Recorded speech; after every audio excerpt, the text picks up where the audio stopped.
Hey guys, it's Teo here, doing a video review of Amma 2018. Um, he's my gladiator. I am trying to help him learn the game, and we just got into the T2 transition and stuff. So we'll see how he does here. I'm mostly going to speed up until the game gets a little bit more interesting, because Amma does a fairly good job of this early game. Couple of scouts, looking around, very nice. I'm gonna start slowing it down a little bit. Alright, so these scouts, I mean, I'd prefer if maybe they went out to like try to harass the mexes a little bit. But if you're, still queuing up stuff at the base, like that's fine. Like, if you don't have the extra APM or time for it, totally fine. So right here, I'll pause really quick. Okay, so Commander took this mex and is now down here. I would say one of these constructors could already be grabbing some extra mexes on the sides. Like basically, all these are yours. So you want to try to queue up some, try to queue up as many as you can. You could actually even have a second one if you're trying to be really, really greedy, but one is just fine. Alright, so right away, building some blitzes, taking a 3.2 mex with Commander, very nice. Right here, I would actually argue, this is good that you're, this is like kind of standard. What a lot of people end up doing is like, they get to their 3.2, they start building towers. I would actually argue right here, before these towers, just grab a radar, like around here, or, I mean, just somewhere, nearby. And then, let's put it to player view. You'd be able to see more than just this dot. And just see if there's anything backing the dot up. Because right now, with the commander, the outer green ring is the commander's radar range. And you could potentially move all the way up to like past this 3.2 and set up your towers here. So if your opponent gives you the space, try to just take it, because having both this 3.2 mex and this 3.2 mex at the same time means you have 6.4 extra metal income, and it means they don't have 6.4 metal income. If the enemy commander was around here doing the same thing as you, then you both get your 3.2, and then it's kind of even. But to get a nice little edge, you could just park yourself further up. And in fact, if you get up here and you build the mechs and you build maybe even another radar around here, and see that there's nothing else down here, then you could push up even further. And that way, like, it's going to be harder to hold it the further up you push, but ideally that means that you now have, you're now setting up to have more mexes to get more metal for later. I think I'll just leave it on player view for now. Energy's well, actually energy's fine. It's not bad. Wind is max right now. You're adding on more energy. Looks good. Your metal's kind of at a point where, like, very soon you'll probably need to add on another constructor. Especially if you're, since you are grabbing those mexes now, and your commander, took this 3.2, so that's a nice little boost there. Okay, so there's the radar, very nice, good to have. This harassment on blue, it's not bad. It's stopping him from moving up, which is very good for your ally. You're definitely doing him a solid. So that's good to do. At the same time, concentrating here will grab you more money for later if you're able to just keep pushing up with your units, with your blitzes.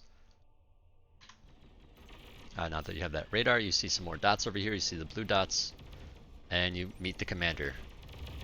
So this is nice. You're kind of just going around the commander. I'd say, yeah. I mean, I'm glad that you're experimenting with that. I think that's a good thing. Sooner or later, you will realize, with D-Gun, like, the commander can actually survive a lot early on. So it's actually really, really hard to do stuff like that. But I definitely actually prefer that you're doing that, just to get a feel for it. Because the more feel you get for stuff like that, the stronger you'll be in terms of like knowing when to push a commander and when not to. Um, but yeah, those blitzes could have taken out any of the mexes that are down here, could have harassed the base here or the base here. Um, but yeah, for now that's totally fine. I'm just making suggestions for like as you get better and better. Oops. Okay, so let's see. You got this nice line of towers. Since your commander was right by this mex, you could grab it. What's he doing instead?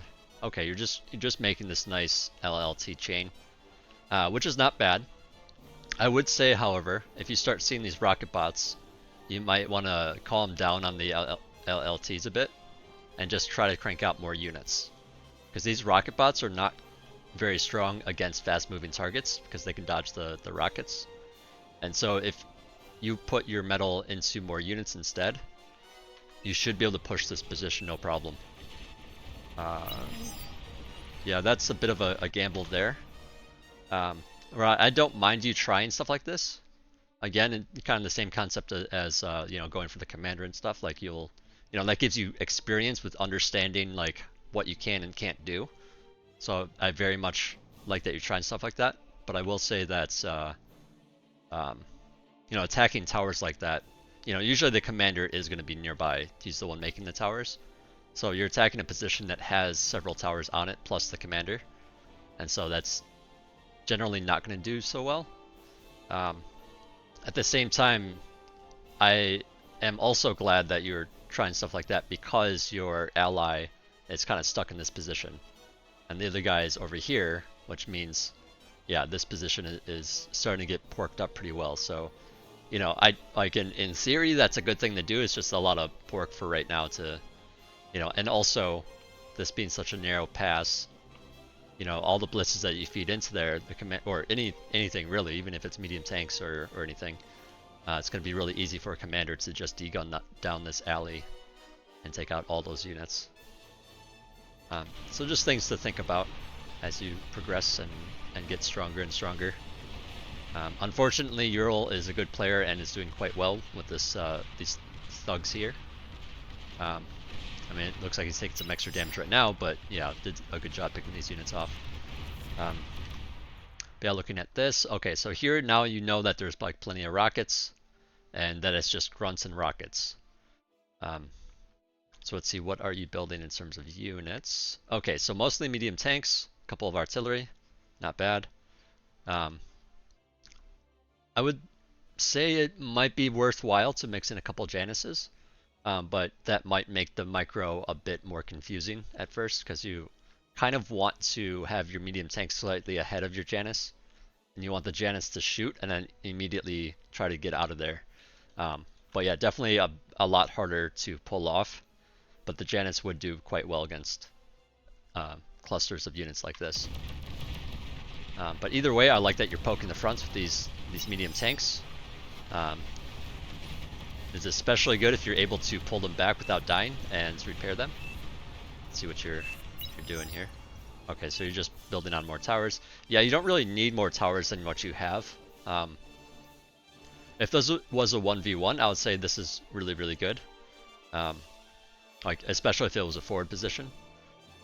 But yeah, it's gonna be more worthwhile just like repairing the stuff that you have, and you might actually start doing that in a second here. But yeah, ideally, what you want to do is control as much of their territory as you can, especially this 3.2 mex because it is bigger, and that will help you just have more metal than them, so you can get stronger and stronger, and make the difference between you and them greater and greater, so that you can eventually win with the extra metal.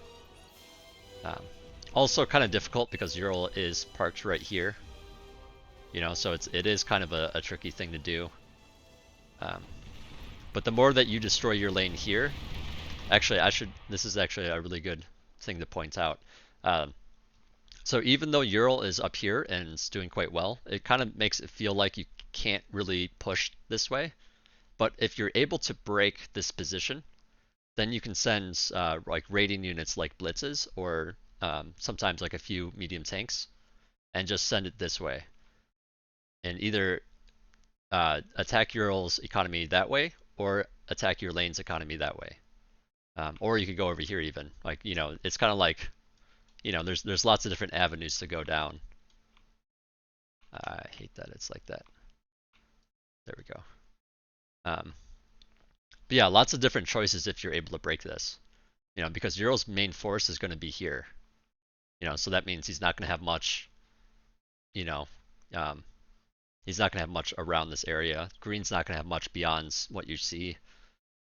Just like Light's blue here is not going to have much beyond this or beyond, whatever you see here. Luckily, your ally was also able to break that, so very good on him. I was just thinking he could deconstruct these walls to open it up for himself a little bit.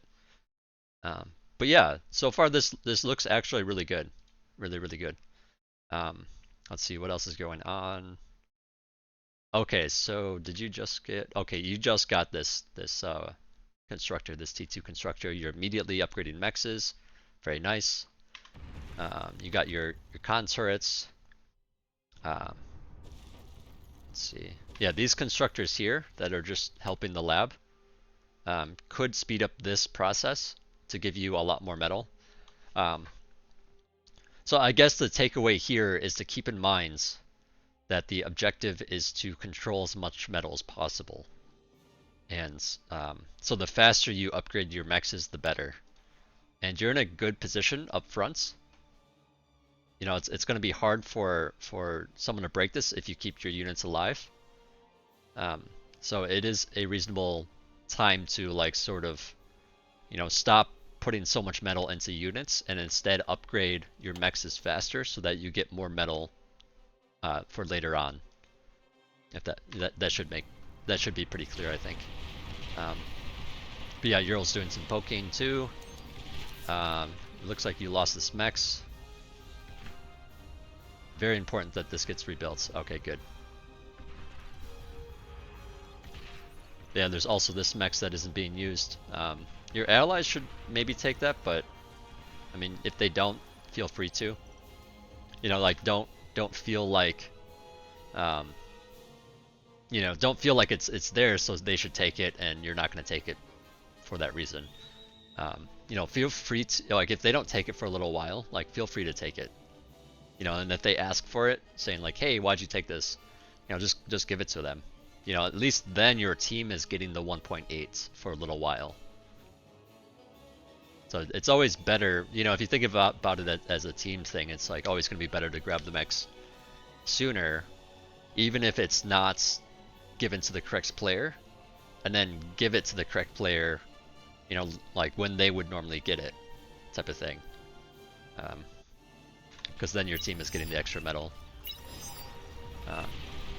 Yeah, ideally you also push your fronts up a little bit further and grab this one. It's like, actually, this is another thing to point out. So I noticed you grabbed the 3.2, right? And then you started putting, like, I think these were your first two towers, like the one right here and one right here.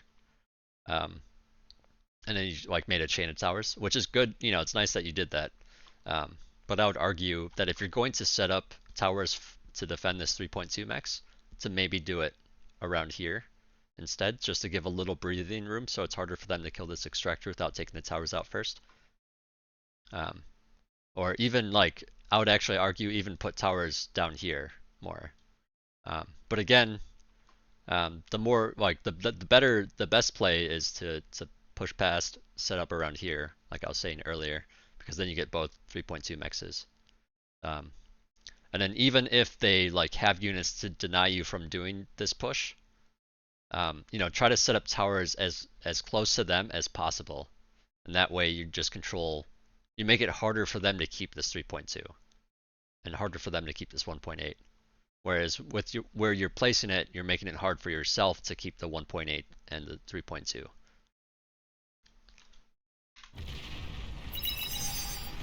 But yeah, you're upgrading your metal. How's your energy being? Is that being upgraded still?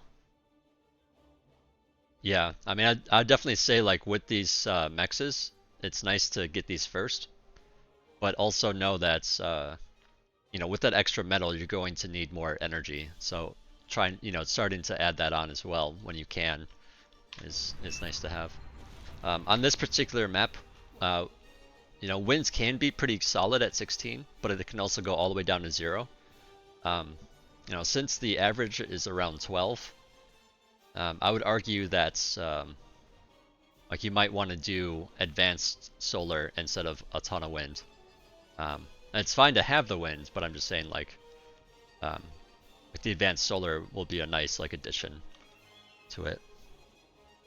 And then of course, if you had like tons and tons of metal, then it's totally fine to get solar, like basic solar instead too.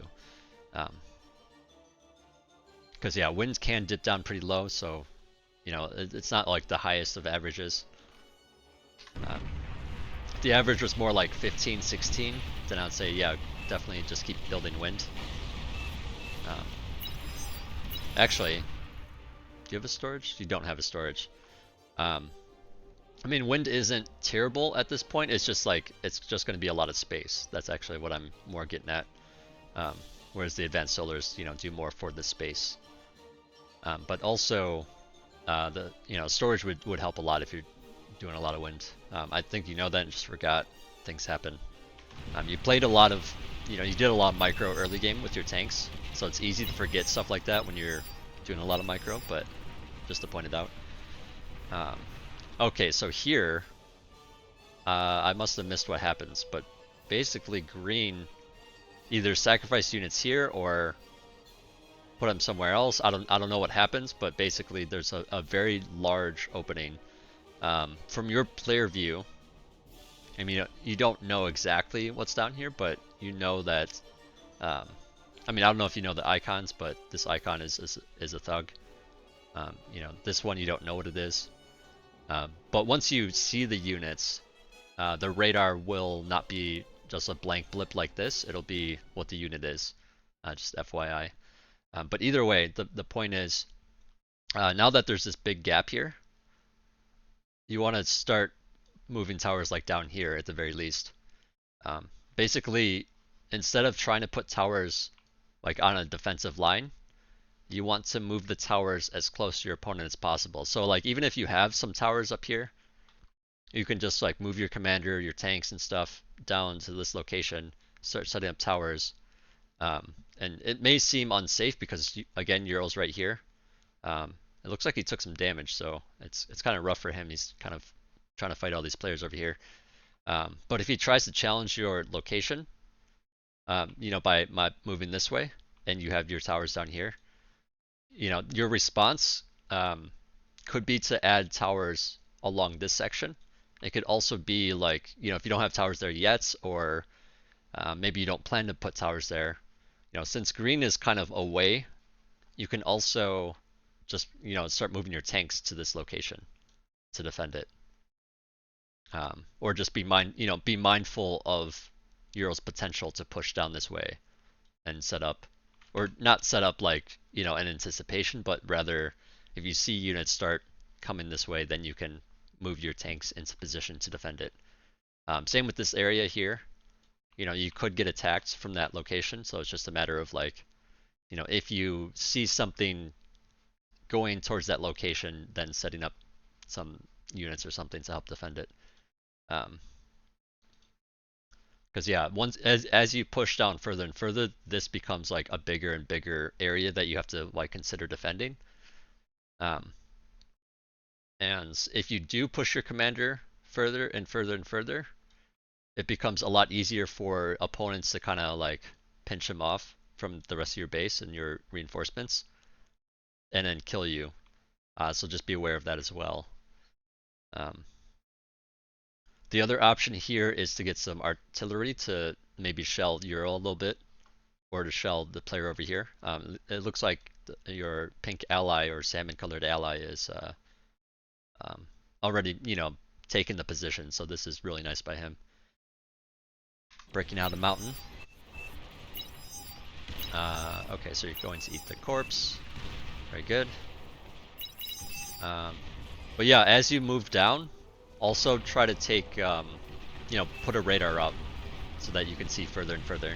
I mean, your radar goes pretty far already, but just you know, something to think about so you can see further. And you're actually getting to the point also where, I mean, I don't know what zoom you play at, but it's going to start to be really nice to have more of a zoomed out view. Obviously not for micro per se, but for awareness.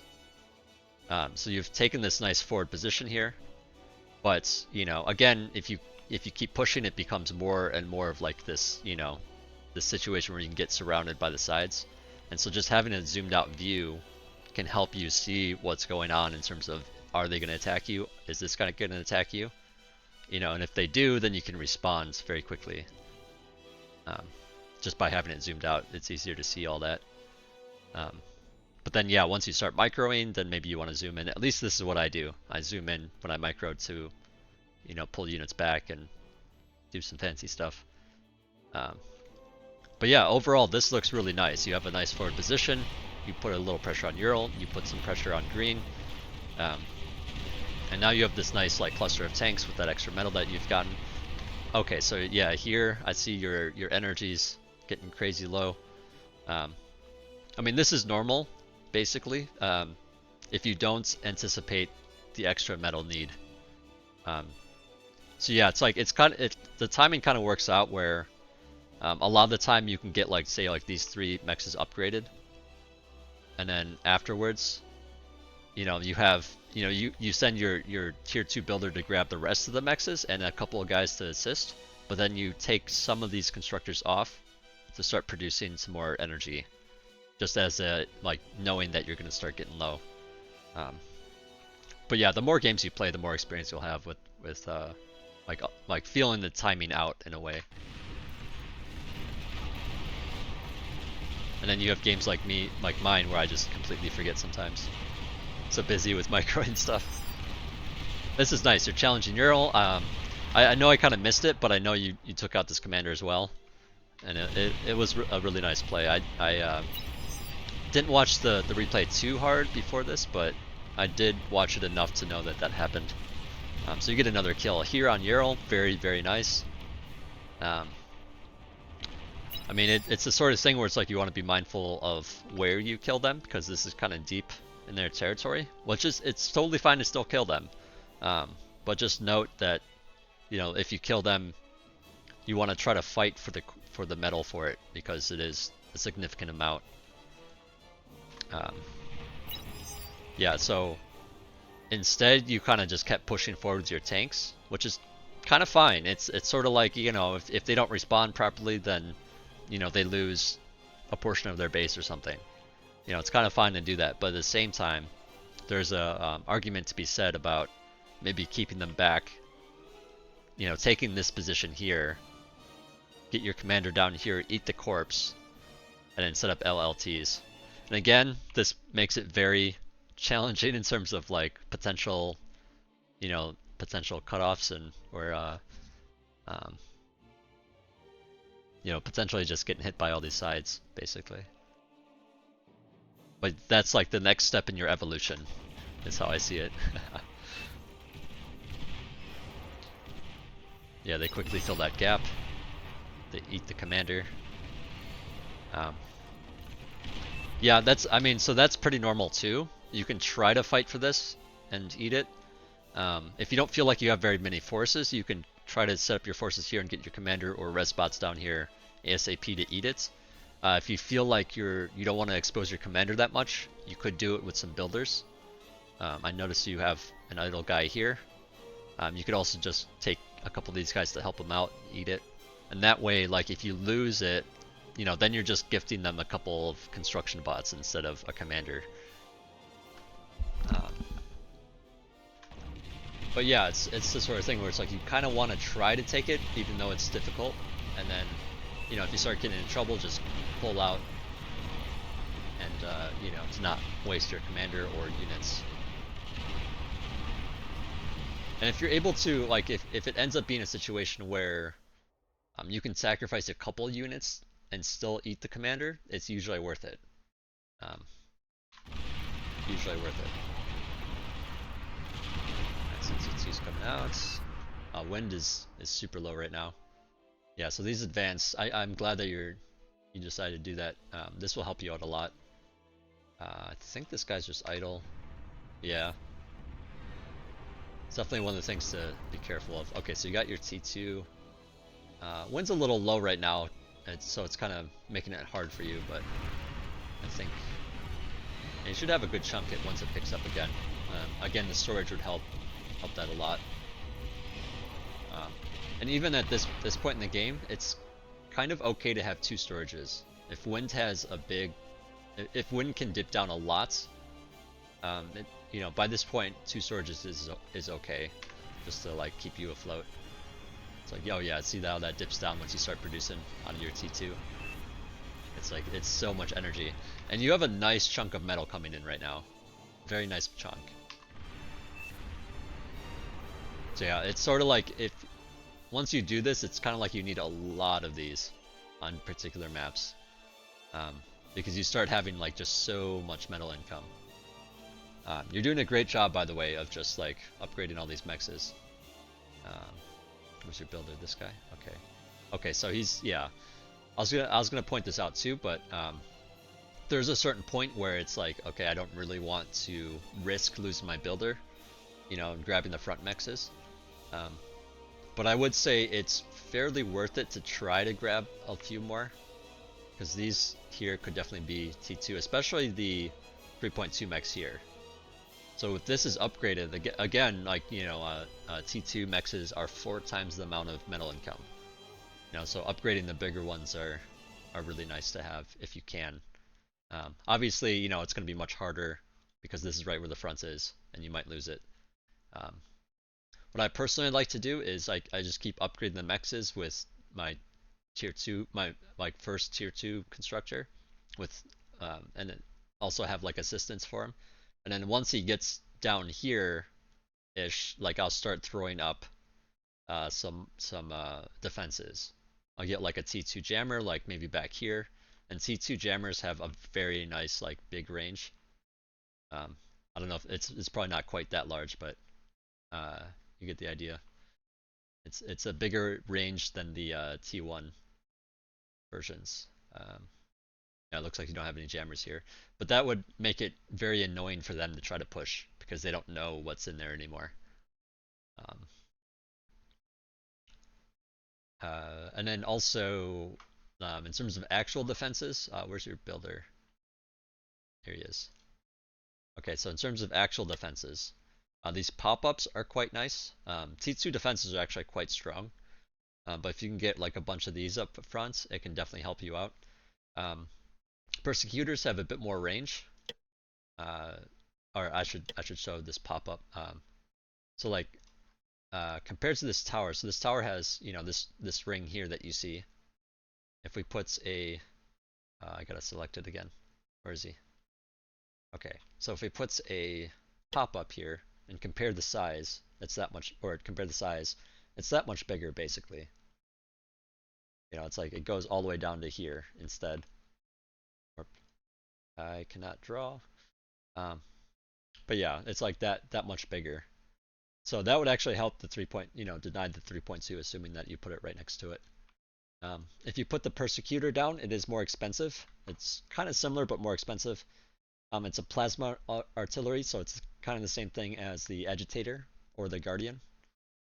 At least I think it's called a guardian. It might be called something different in this game. I might be confusing it with TA names. Let's just look. A gauntlet. That's it. Okay, the gauntlet. Um, but yeah, persecutor. It's just like that. That's a gauntlet, but it has a much better range. So where's your tower? Okay, so your tower's there. So that white line I drew is where the scorpion range ends. This is where the persecutor range ends. It would go all the way down to here. Um, very expensive, but it kind of is like, okay, I don't want you attacking this or I don't want you trying to gain this 3.2. I'm going to shell you from a distance. I wouldn't really recommend adding too many defenses because it does add up to quite a bit of metal. But you do have a lot of metal right now. It's just a matter of trying to get your energy in order. And then this stuff becomes less and less expensive as you do so. Excuse me. The other thing is the bulwark. It's even more expensive, and it doesn't have the hugest of ranges. If we put it right here, uh, yeah, so it's not quite as long as the persecutor, but the bulwark for Cortex basically has a light laser tower, a heavy laser tower, or it is basically a light laser tower, heavy laser tower, and big energy weapon. It has three different attacks. And this is the Cortex version. You have a Cortex builder here that you were gifted. If you have the Armada one, then you have the Tachyon particle accelerator. Um, it is only one big attack, but it has a very long range and it does massive amounts of damage. It also takes a long time to recharge between shots, but it's also a reasonable thing against T3 units and bigger T2 units. It just like eats away at them. A couple shots can kill some bigger units. Um, well, maybe more like three or four shots can kill bigger units. But yeah, you're doing a great job holding the line with your tanks, making sure that they're not just standing there and dying. Yeah, again, these more mexes would be nice. There's also a sizable metal pile here that you could be trying to eat. Obviously, you don't need the metal. And actually, if you get into a position like this where you just have a ton of metal, it does spill over to teammates and like kind of divides it up between them. One of the things I would suggest, because not every player is equal, right? Like some people are newer, some people are techers, they might not be using the metal or needing the metal. But you can quickly glance over on the side here to see who needs metal. And especially when it's like a top player that needs metal, I would argue to give some of it, not all of it, but like just give them like say like 2,000 metal or something. And that'll just make in this position the red player is an eco player, or he's the air player I should say. But you can help him build this advanced fusion quicker, or help him build some of these turrets quicker, since he's very low on very low on metal. And that way, it's just like he can help out more later on and stuff. If a front line is dying or something, like if a front line's not doing as well as you guys are doing right now, you could gift some metal to that player as well, assuming that they, have been spending their metal. Like for example, if the salmon player, instead of being all choked up and like heavily defended here, let's say he was already pushed back to here and wasn't able to gain this area. If they're doing a reasonable job defending and they're not like, just throwing away money or something, that's another consideration, is you could help them out, give them some metal, and then hopefully they use that metal to push through anything that prevents them from gaining this back. Or maybe it helps them just break through and destroy all this or something. But I find giving one player a lump sum of metal is more useful than spreading it out across the entire team. But spreading it across the entire team is kind of fine too. It's just, trying to put the money where it's needed, I guess, is the idea.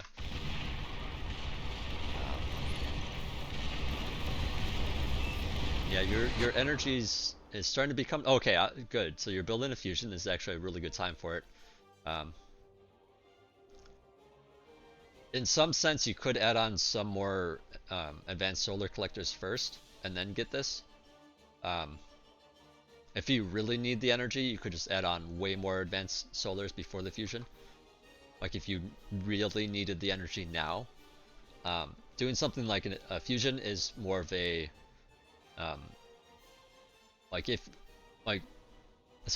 basically when you build something bigger, right? Something like a fusion or something, or in the early game, the bigger thing would be the advanced solars.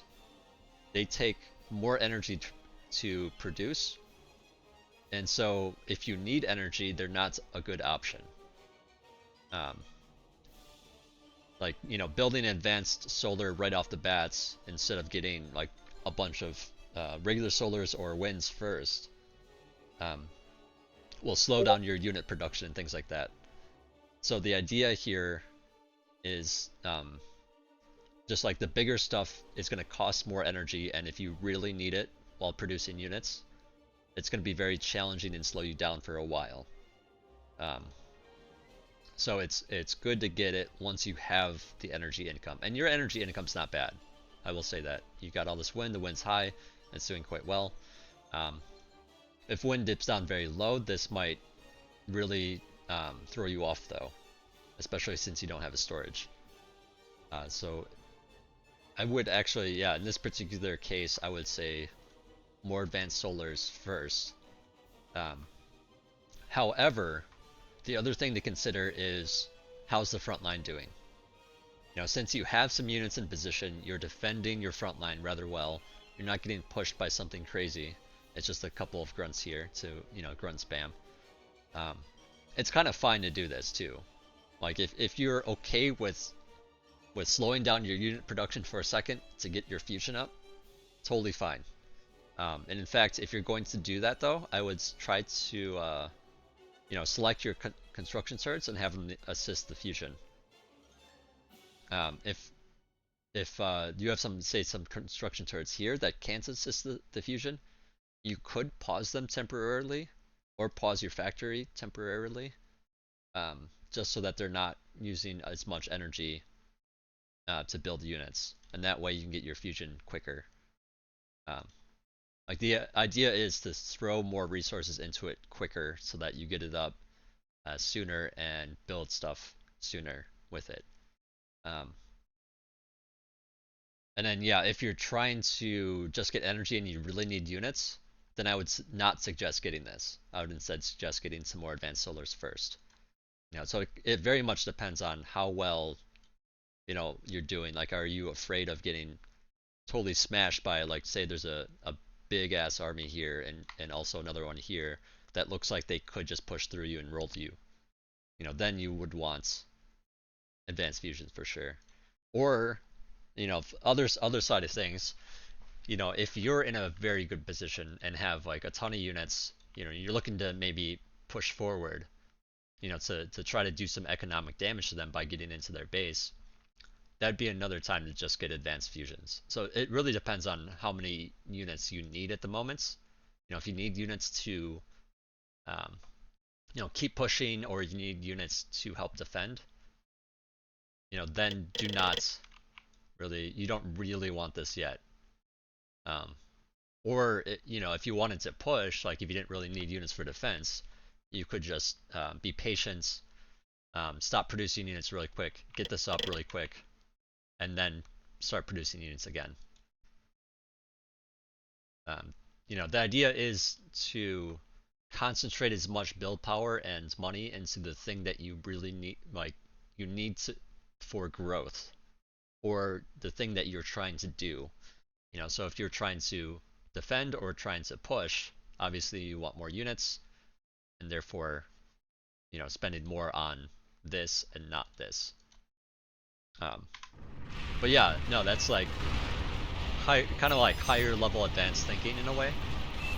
Um, you know, you're doing a great job otherwise,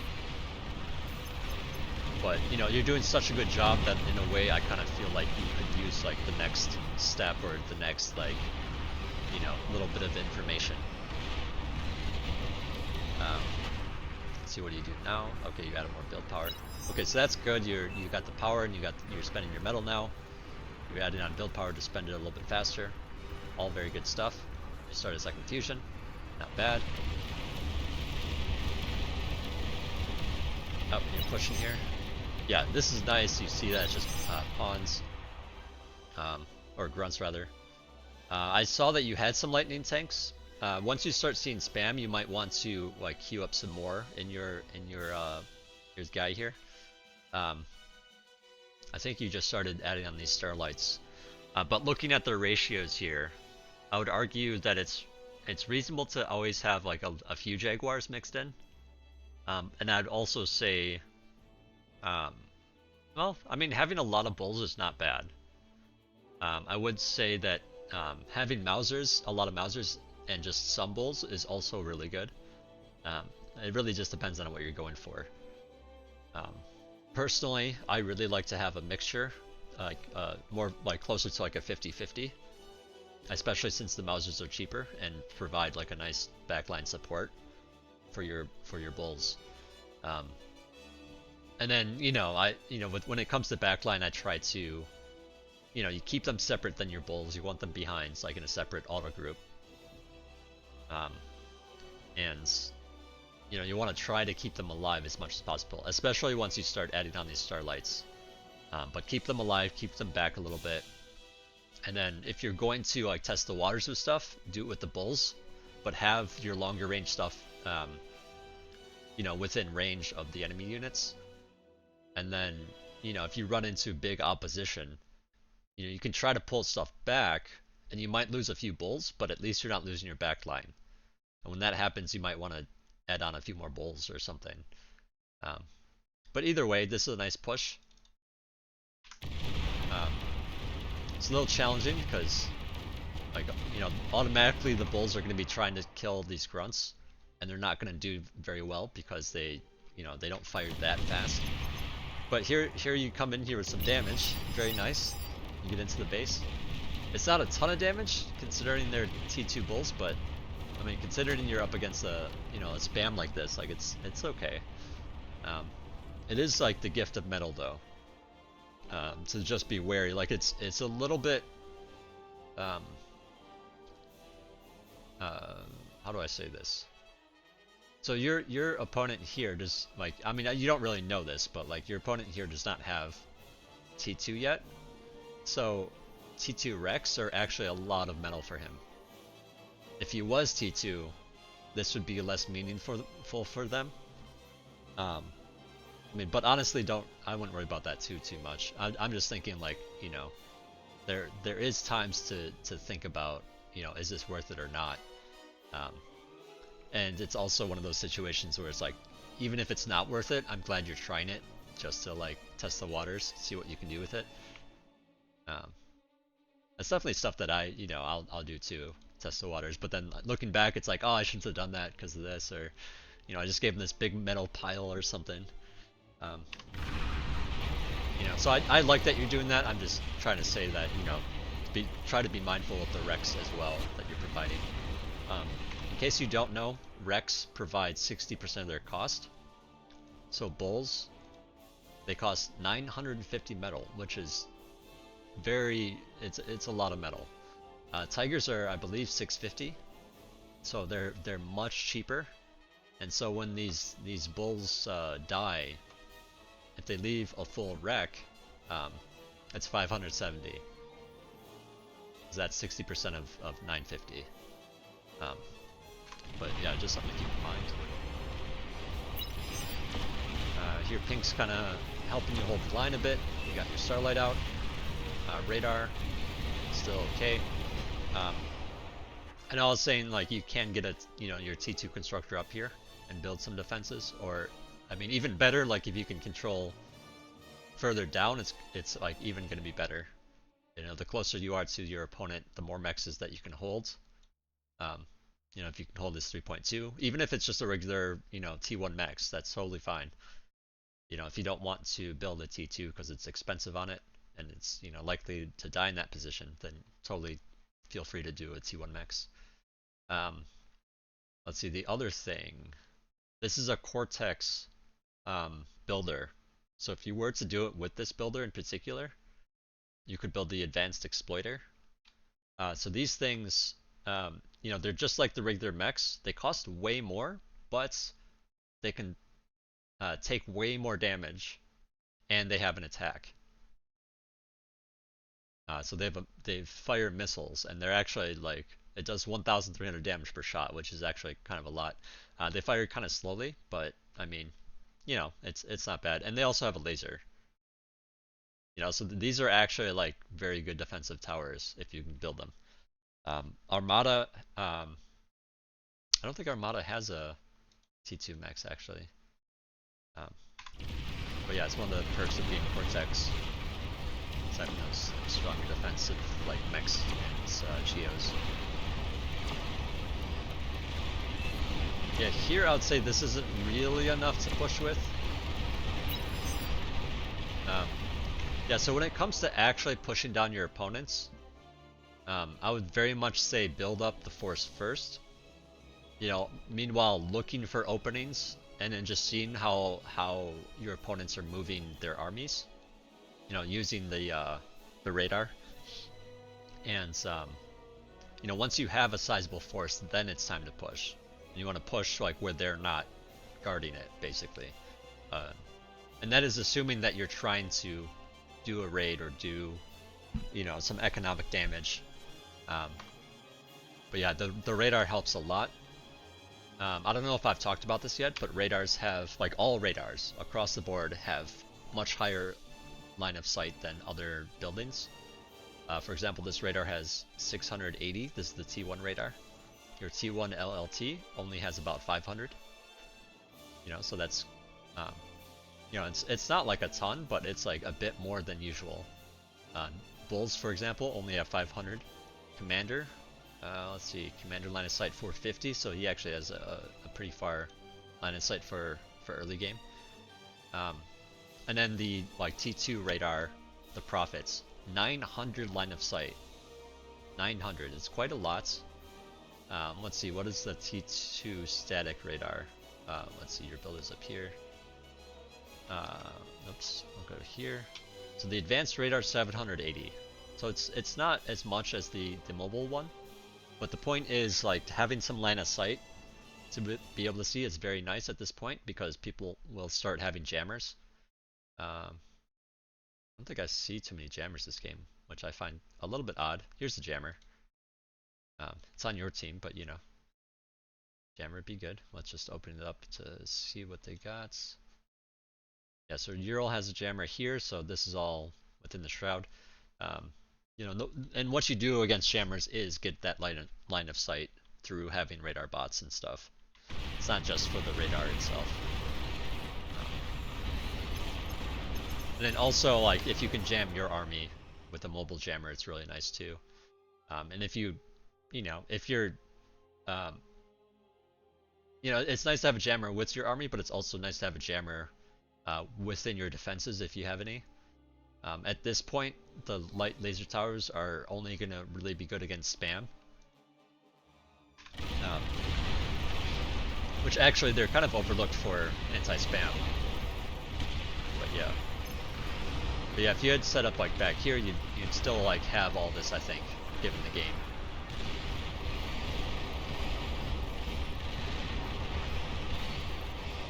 Let's put it back on your view. Yeah, so you see this huge number of dots, and they're very quick, so you know that these are basically ticks. If you start seeing, like, if you know that they're spamming, and you know that, like, either, that they're going to be grunts or ticks, it's totally fine to throw up some more T1 defenses. In terms of, like, sentry towers, beamers, twin guards. Like, I wouldn't get a gauntlet or anything. I would not get an agitator, because those are more long range, like bigger damage, longer range, but terrible at spam.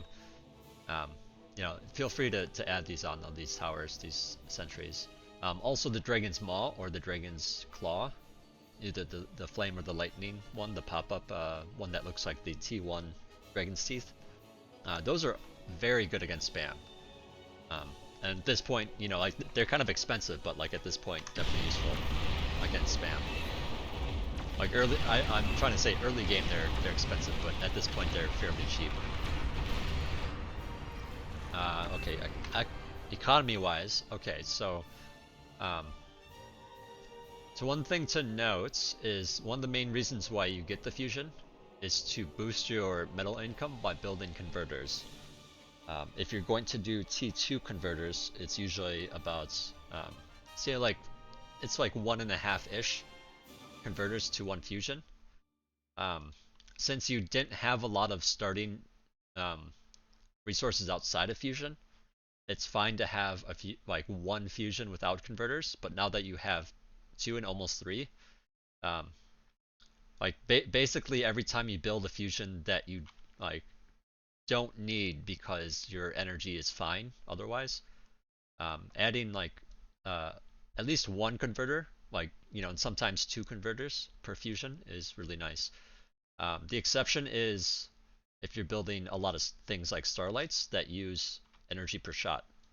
So, uh, well, I can't hover my mouse down there, but at the bottom left there it says energy per shot 1000. Starlights attack pretty quickly too, compared to something like a sniper or something. So it is kind of a lot of energy. So it's fine to, um, have like a secondary fusion without converters. But right now, you don't have a lot of starlights, and you could be converting a lot of this excess energy to metal.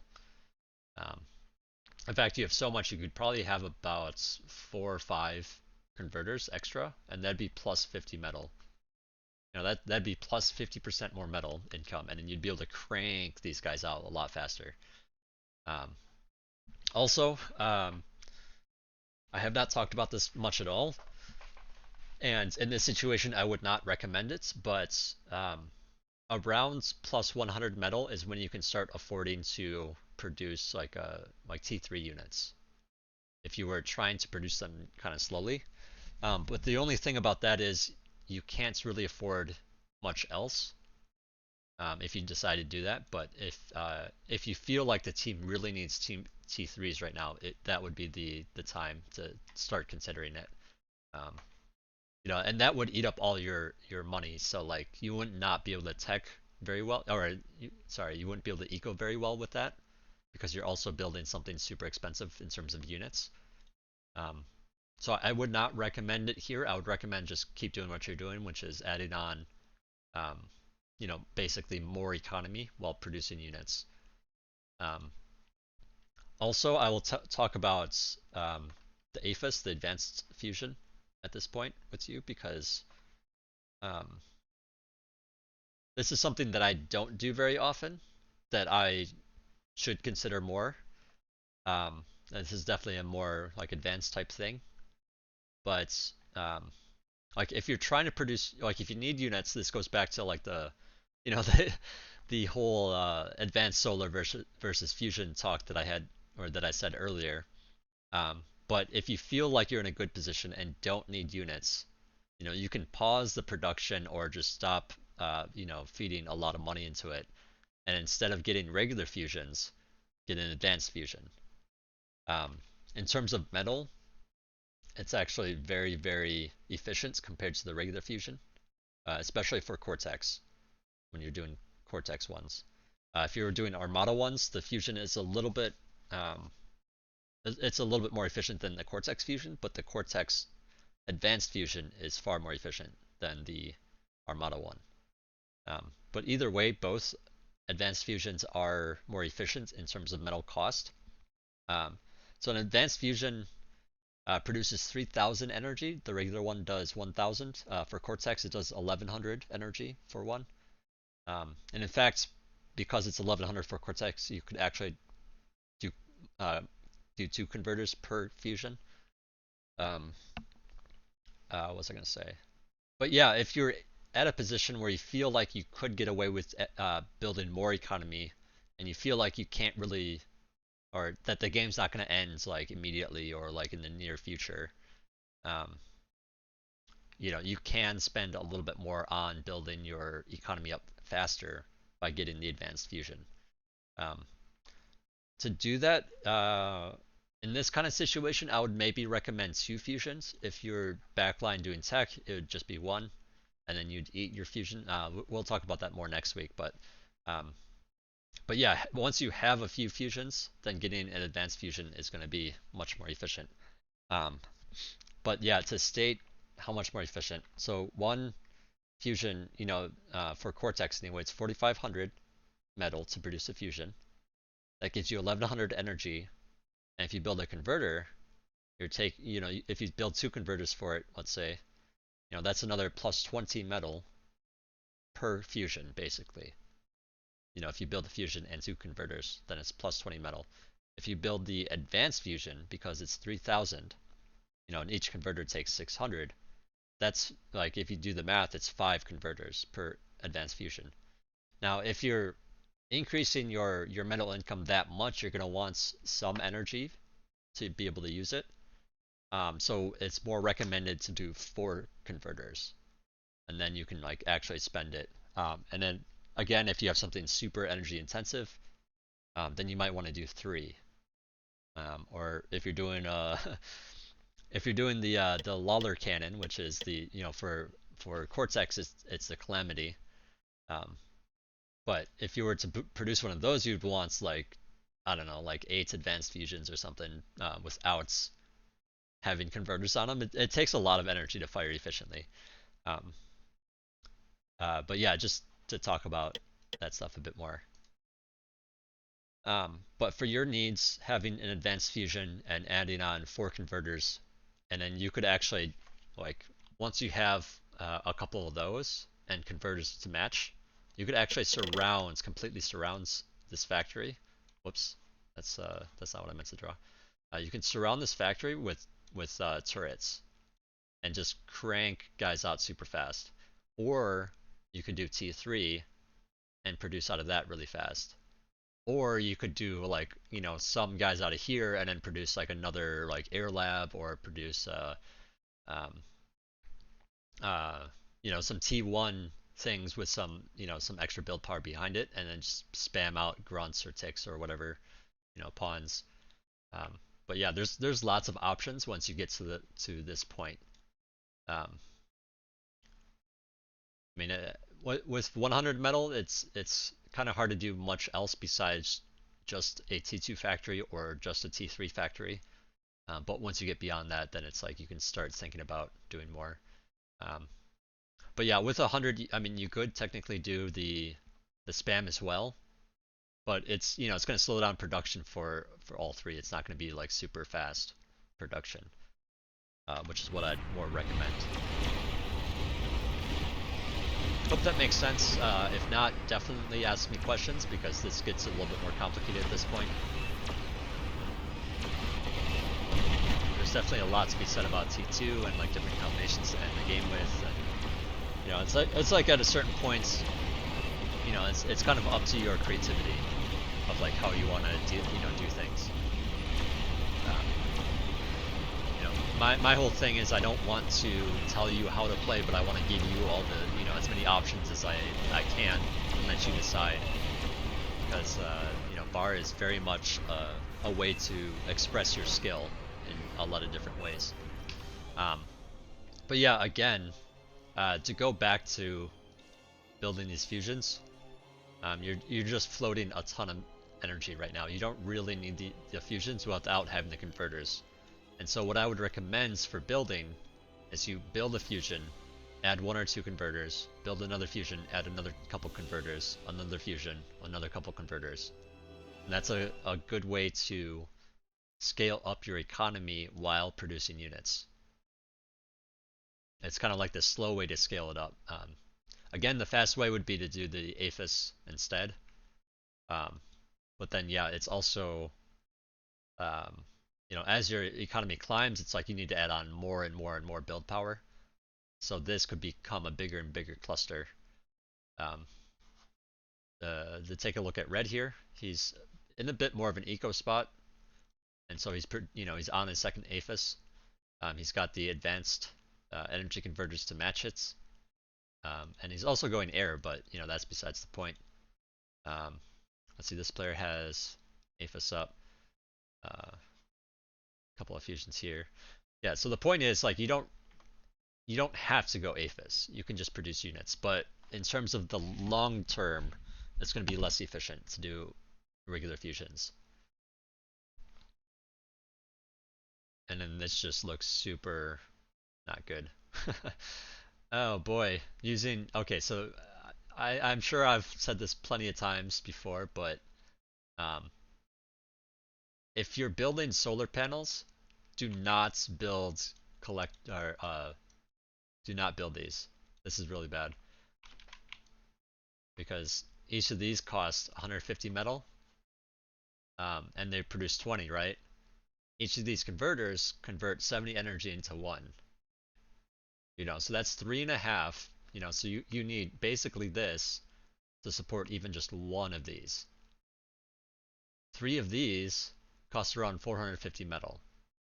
which means you're not even going to begin to see a return on one of these for 450 seconds.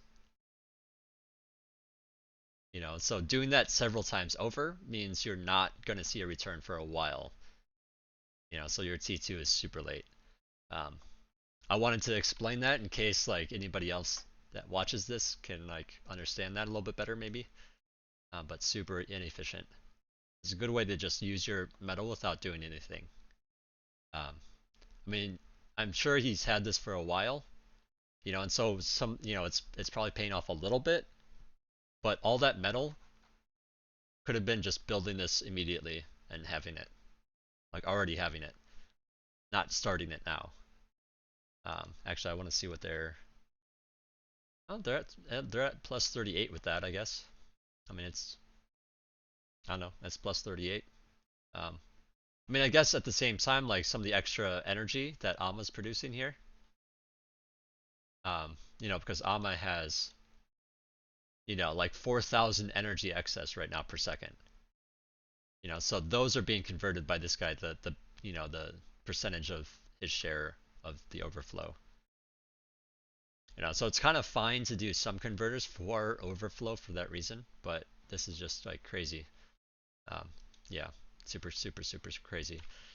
Anyways, getting back to it, that was my little rant for the video. Um, but yeah, also here you're up against snipers. Um, they have a very distinct sound when they attack. So once you hear it, it's kind of like, oh shit, snipers. Or at least once you get used to it, that's what kind of goes on in your head. Um, at that point, it's going to be hard to hold on anything without a jammer. Because the snipers, once they see something, they'll shoot it. And like snipers do 2,500 damage per shot. They take 10 seconds to reload, but they do 2,500 per shot. Just to put that into perspective, these Mausers only have 890 health. These Sheldons only have 1,000 health. This Arbiter has only 600. Your Commander only has 400. Or 4,000, sorry. Pounders, 1,500. Bulls, I believe, have about 5,000. I kind of want to find one. Here we go. Yeah, almost 5,000 health. So, 2 shots to kill a bull. You try to get into range, you're just dead. So in order to fight snipers, you don't really want big heavy stuff that can die to the shots before they even get there. Instead, you want a lot of little stuff. Instead of a few big stuff, you want a lot of little stuff. Since you only have a T2 factory, that would mean maybe trying to do it with Jaguars instead. Like just having a big, massive Jaguars attack those snipers.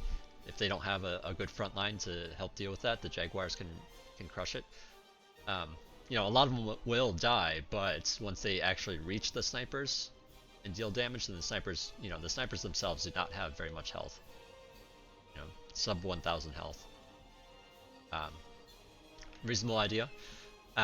Ideally, though, something more like T1 spam does a lot better against snipers if it's just solo snipers.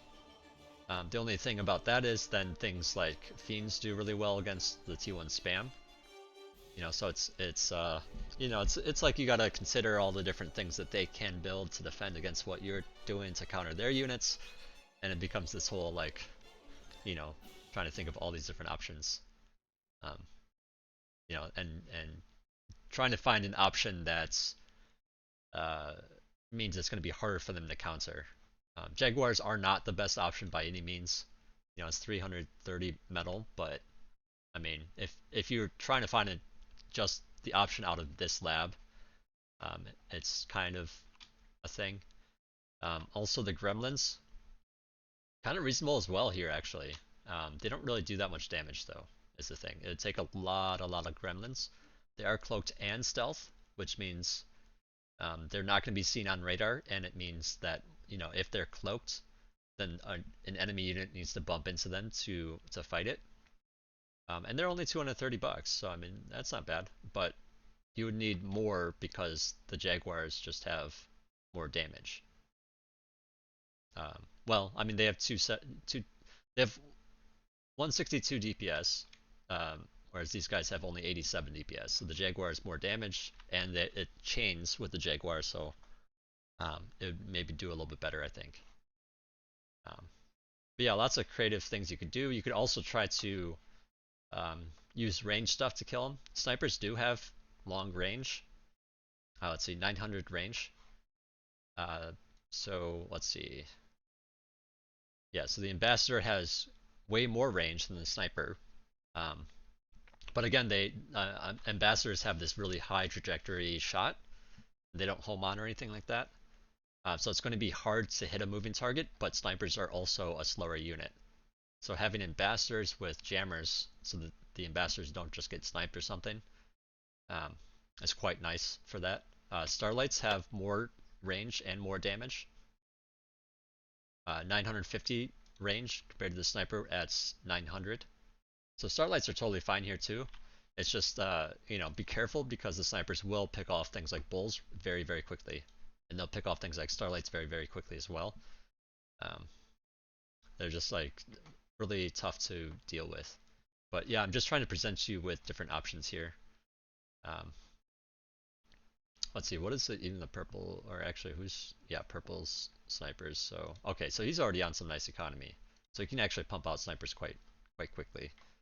But yeah, if you're gonna do something like the Jaguars, you're going to need like a ton of them. The stealth tanks, you're gonna need a ton of them. Yeah, I mean most of the time people just get the spam for it, but either way, the jammer is a very good option to have so that they can't see you to hit you with their shot.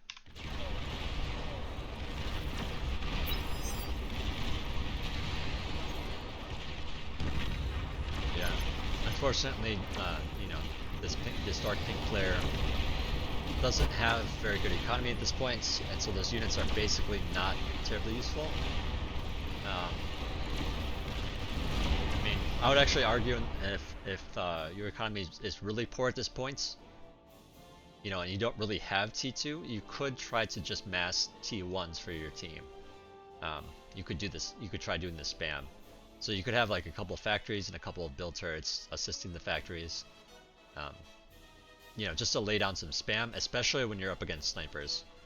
I'm not trying to say that that's what this player should have done. I'm just saying, like, if something happens during your game, you end up being low tech when everyone else is high tech. It's an option.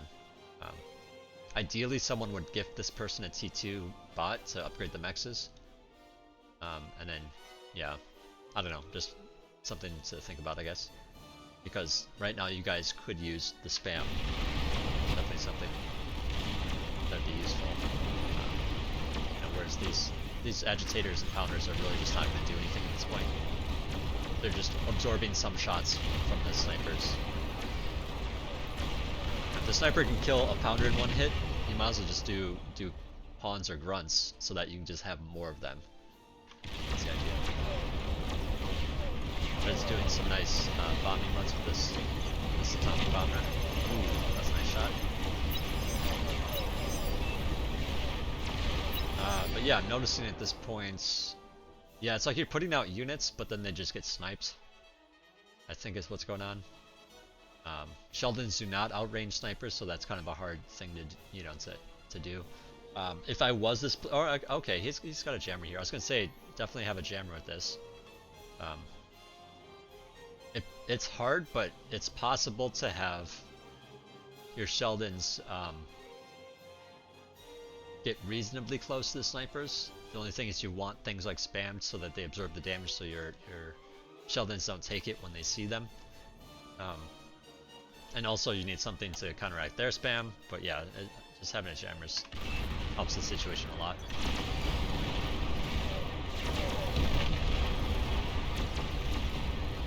I feel like I'm kind of rambling on at this point. Yeah, I think I talked about most of the things I wanted to talk about this video. It's having a stronger economy. If you ever have, if you have idle builders like this, try to just have them assist something. Like they could be assisting your T2 bot here. Also like once your economy starts getting pretty strong like this, don't be afraid to have another construction vehicle. And if you're looking for mobile build power, yeah, if you're looking for mobile build power, like once you have T2, you do not really want to keep, like, you don't want to keep adding on T1 constructors to assist with mobile build power. Instead, you'd want to build consoles. Just FYI. I know these are all from before, and that's fine. You're using them to assist. I'm just letting you know that if you were in need of some more build power that was mobile, consoles are quite nice. They're half the price of a regular constructor, but they do more than half of the build power. You know, so it's just more efficient metal-wise. Consoles also, by the way, have... I mean, I can't see it because there isn't one here. Maybe I can find one, actually. Where's a console? Alright. Well, there's a behemoth down there. Well, I don't think I'm gonna find one in any meaningful time. But consoles also have buildings and units they can build, which is quite nice. Like they can build construction turrets. You know, so if something happened and you lost all your T1 bots, you still have the option to build consoles to make turrets with. They also have a small selection of units they can build. But one of the key takeaways from either combat engineers or assistants, when I say assistants, I mean the butler specifically, and then combat engineers, that would be your twitchers and your consoles. But all three of these units are much faster than regular construction bots, and so you can do some things like start, you know, you can start a max, have consoles finish it, and then start another max, so like further away. You know, and the consoles can still be working on the first max. Meanwhile, your T2 constructor is coming over here building this one, and that way, you know, there isn't lost travel time because the constructor's already here, and then the consoles can quickly catch up after they finish the first one. I'm not going to talk about that too much here, but if you have a question about that, let me know.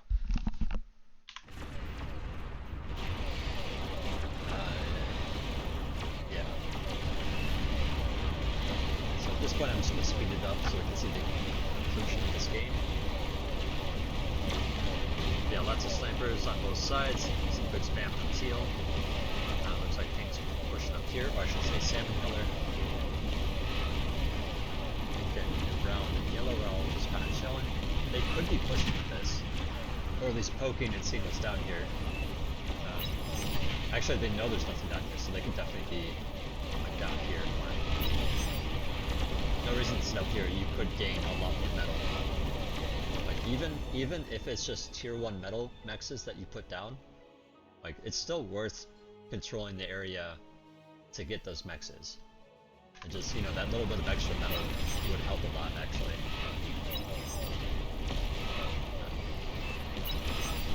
Yeah, at this point I think you're just kind of sitting back trying to build up the force, which is not bad, but especially since you're up against snipers. You know, it'd be throwing it away if you went in there right now. Just chilling, working on the economy, you finally got all these constructors, so you're spending that energy. And yeah, okay, so this is this is a bit early for this much. You do need some, but this is just a lot right now, given what your metal income is. And now you're actually starting to overbuild converters here. But yeah, remembering the ratio helps a lot to control it so that you're not doing this.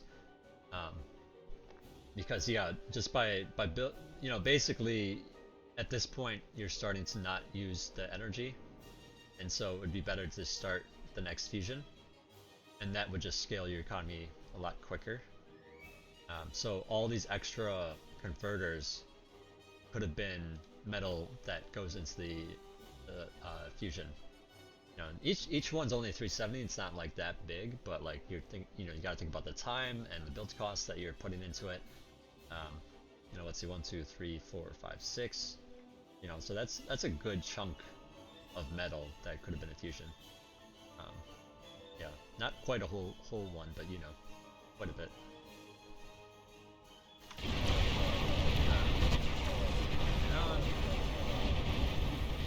Red actually get in here? Oh no. He does some damage, okay. Yeah, it's kind of crazy to me that people hear that there's air, you know, and maybe they build some defenses at that point, some anti-air, but then later on they don't think about like, oh, building T2 anti-air. To me, it's just as important as building anti-nuke. You know, building an anti-nuke for you and your teammates. You know, obviously there's several on the board here. There's these two, and then there's one in here somewhere, or down here, right here. There it is. And I think there's another one. Why is this hump here? Or no, that's just from that one. Okay, never mind. But yeah, you know, it's like just as important as anti-nuke, in my opinion.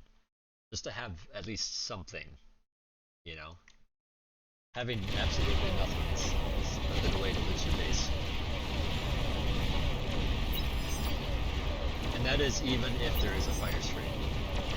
To have something. Because those fires might be a little sparse where the bombers come in. Or, you know, there's lots of different, you know, avenues for attack for bombers and stuff. Or maybe they just have a lot of bombers and there are fighters or whatnot. It's not always the easiest thing to just defend with a fire screen.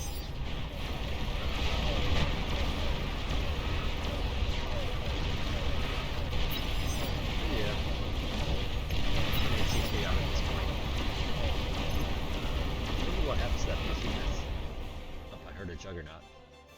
But did the behemoth die? Okay, this guy totally lost his base. Oh, the behemoth's up here. Okay. Yeah, behemoths are so tanky. Good defense, but they're not gonna do much to air, you know?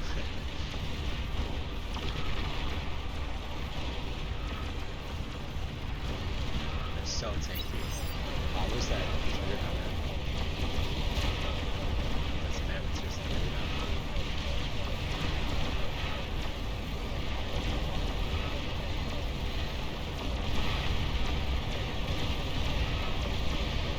Everyone's doing a reasonable job. Red's pushing it forward with his bombing run.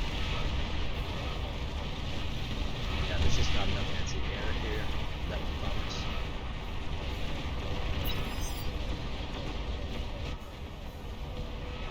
I think it's really easy to look at this game and have people just say, well, you know, where's my air screen? Like, someone should have been going air. Like, you totally screwed the game. If there's no air screen, it's still on, you know, it's on you to get anti-air, in my opinion. You know, to me, you should have anti-air anyways, at this point, like, just a little bit, because, like, one bombing run just ruins your entire game. You know, so, like, just, you know, if you know that there's air out, just get a little bit of anti-air. If you start seeing, like, actual bombers or actual fighters or something, you know, like more than just, like, a few, then just get even more anti-air, especially if there's no fire screen. Anyways, snipers, grunts, he's just chilling. Oh man, these grunts are just being thrown away. Unfortunately. These players might be starting to get into the mindset of, well, it's over, so I'm not gonna, you know, try anymore. Understandable. Personally, I try to operate, you know, and this is just like for learning purposes, you know, so that I get better at the game, but I try, like, unless it's like completely and utterly like there's nothing I can do, you know, I try to, you know, still play and continue on because that'll help me grow in terms of rebuilding. If I can rebuild and make a mark on the game later on, like somehow, like say my team miraculously stays alive, then, you know, I can still affect the game. I've seen plenty of games like that, where I will basically die, you know, and then I'll rebuild, and then after I rebuild, and I'll be, you know, stronger than a lot of the other team, you know, the other players on the other team, you know.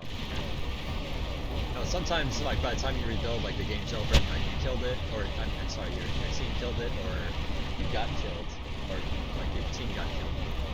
But other times, you know, it can actually impact the game. So I would encourage everybody to keep trying. unless it's completely over. And I would say that at this point it's kind of completely over. You know, just because it's basically 2 players. They're still alive. 2 players against 8 is not great odds.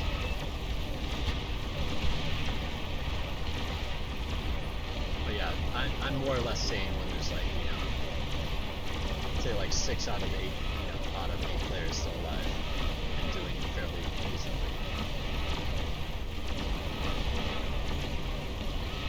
And if this player here had just gotten a little bit of anti-air, this would have been way different. I don't really know what happened to these players on this side, if it was botting them or not, but it might have been different as well. They got a little bit of anti-air.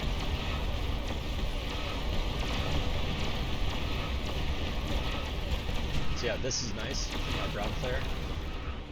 You know, he's got the spam going in, he's got a, you know, his, what do they call it, the starlights, you know, pushing up with the spam basically protecting it, acting as a front line for the starlights, means you can just push up further. And this side over here, pushing up a bit too. Okay, or is that somebody else? Okay, that's somebody else grabbing the Nexus,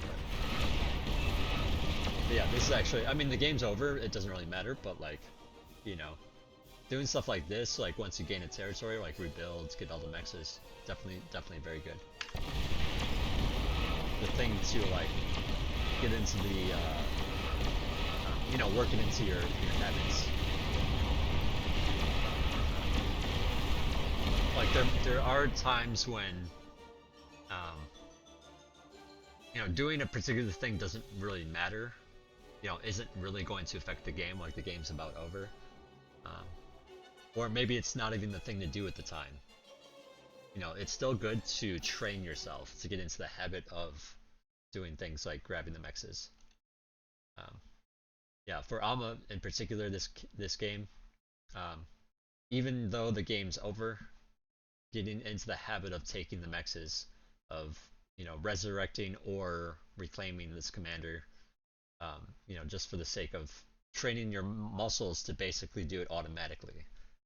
To me, that is very good thing to do if you're trying to get better. You know, and if, you know, the game was a long game and you're just tired and you don't feel like doing it, you know, don't feel like you have to. I'm just, you know, I'm just trying to say that it could be worth it to do things like that for muscle memory.